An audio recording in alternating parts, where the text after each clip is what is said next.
Le 6 juillet 2019, 20e arrondissement de Paris.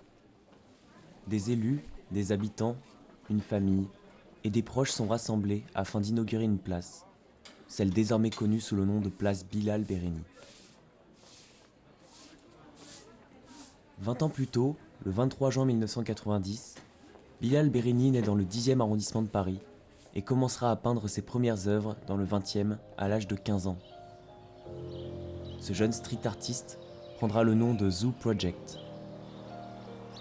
Il y porte un message d'espoir et de liberté, notamment au travers d'un univers nettement plus onirique, voire surréaliste, où l'on peut observer des êtres étranges, souvent hybrides, inspirés de la mythologie, comme des hommes à tête d'animal. The Project est parti des pigeons. Ils sont là, tout le monde les rejette. Un peu comme moi qui peignais sur les murs. On me disait, va peindre ailleurs. Évolution. C'est le nom de cette fresque perdue dans un petit village des Cévennes.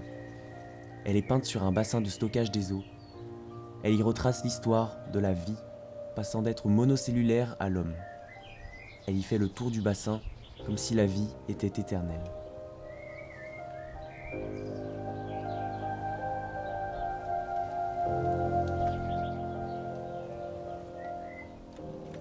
En 2011, il décide de mettre son sac sur son dos et de partir à l'étranger. Il n'a alors que 21 ans et 600 € en poche. Je voulais voir une révolution.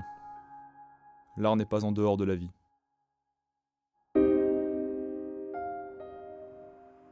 À 8 km du poste frontière de Rachdir, une marée de tentes flotte sur le désert hébergeant entre 10 000 et 20 000 réfugiés. Malgré les règles strictes concernant les visiteurs, Bilal vécut parmi eux durant plusieurs mois.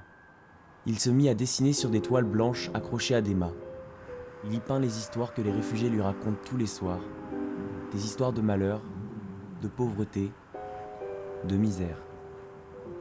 Ce camp s'appelait Choucha, et lorsque Bilal s'en alla, 5 réfugiés sortirent leurs stylos et prirent la relève. 5 artistes venus au monde avec une seule idée en tête, l'espoir. 2 années passèrent, et Bilal décida de se rendre à Détroit afin d'y continuer son travail. Il n'aura jamais l'occasion de s'y consacrer. Il se fera agresser et tuer dans une tour résidentielle désaffectée par quelques adolescents voulant juste récupérer les quelques billets froissés traînant dans son porte-monnaie. Aujourd'hui, une place du 20e arrondissement détient son nom, mais les murs sur lesquels il exprimait ses idéaux se sont détériorés ou effacés.